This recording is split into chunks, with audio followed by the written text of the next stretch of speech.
ini saya akan membagikan materi mengenai pidato. Adapun yang akan dibahas adalah pengertian, tujuan, struktur, jenis, dan metode pidato. Pidato menurut Wikipedia adalah pengungkapan pikiran dalam bentuk kata-kata yang ditujukan kepada orang banyak untuk menyatakan selamat, menyambut kedatangan tamu, memperingati hari-hari besar tertentu, dan berbagai bentuk kegiatan lainnya.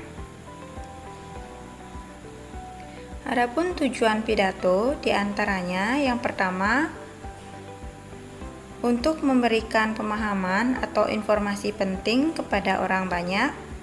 Yang kedua, untuk meyakinkan pendengar dengan cara argumentatif. Yang ketiga, untuk menghibur pendengar atau rekreatif. Dan yang keempat, untuk mempengaruhi pendengar dengan tujuan tertentu atau persuasif. Selanjutnya, struktur pidato terdiri dari yang pertama, judul. Judul pidato harus menggugah rasa ingin tahu pendengar. Selanjutnya, ada bagian pembukaan. Bagian pembukaan berisi salam pembuka, ucapan penghormatan, dan ucapan syukur. Selanjutnya ada bagian isi yang berisi materi yang akan dijelaskan atau dipaparkan oleh pembicara dalam pidato.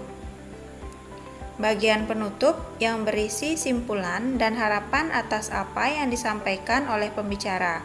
Umumnya bagian penutup terdiri dari ulasan dan pernyataan yang mengesankan pendengar.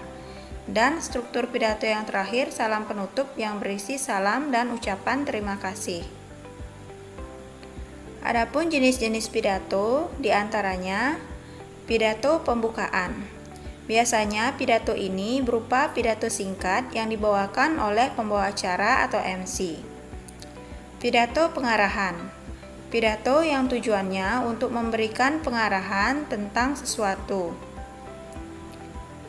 Pidato sambutan. Pidato yang dibawakan oleh seorang ketua suatu acara atau kegiatan tertentu. Pidato peresmian. Pidato yang disampaikan oleh orang penting dalam peresmian suatu tempat atau acara. Pidato laporan. Pidato yang berisi laporan akhir kegiatan tertentu. Dan pidato pertanggungjawaban. Pidato ini berisi pertanggungjawaban ketua panitia suatu kegiatan atau acara. Selanjutnya, metode-metode dalam membaca pidato.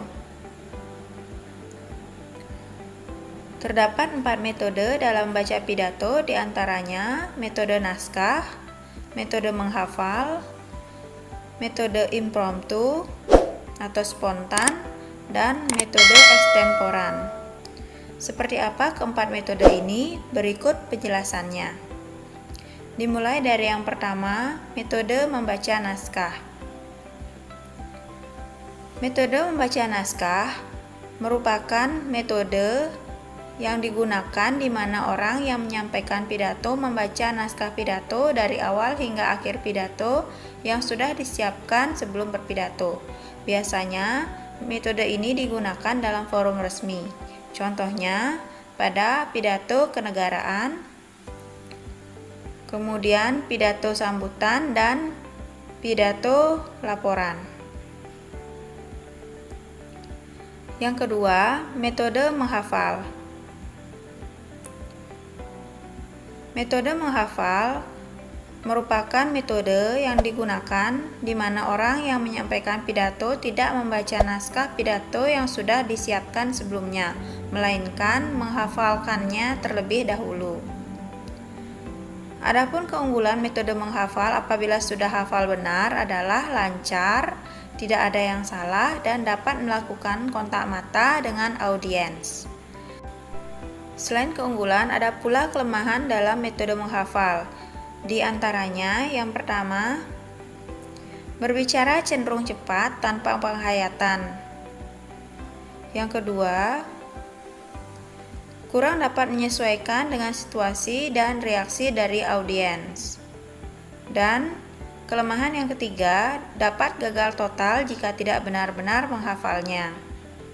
Contoh metode menghafal dalam pidato pada saat lomba pidato dan pidato saat pembelajaran. Yang ketiga, metode impromptu atau spontan. Metode impromptu atau spontan merupakan metode di mana orang yang menyampaikan pidato berpidato secara spontan atau dadakan, tidak direncanakan sebelumnya, tanpa menyiapkan naskah ataupun menghafal sebelumnya. Keunggulan dari metode impromptu adalah pidato yang disampaikan biasanya dapat up to date dan tidak monoton jika yang menyampaikan pidato sudah merupakan orang yang profesional di bidangnya. Kelemahan dari metode impromptu adalah pidato yang disampaikan bisa saja menjadi kacau karena tanpa persiapan apabila tidak benar-benar memahami materi dari pidato. Contoh pidato metode impromptu diantaranya adalah pidato yang dilakukan oleh motivator-motivator. Dan metode yang terakhir ada metode ekstemporan.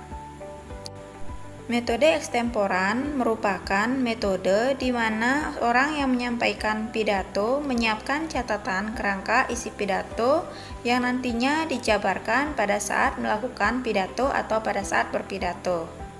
Adapun keunggulan dari metode ekstemporan adalah isi pidato menjadi dapat mudah diingat, pidato disampaikan dengan runtut serta komunikatif karena dapat melakukan kontak mata dengan audiens atau pendengar, dan tingkat kesalahan pada saat berpidato sangat kecil karena membawa catatan.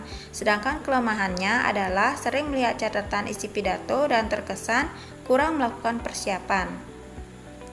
Demikian pembelajaran atau materi pada hari ini. Sampai jumpa pada materi selanjutnya. Jangan lupa klik tombol like, komen, share, serta subscribe apabila materi pada hari ini bermanfaat ya. Terima kasih.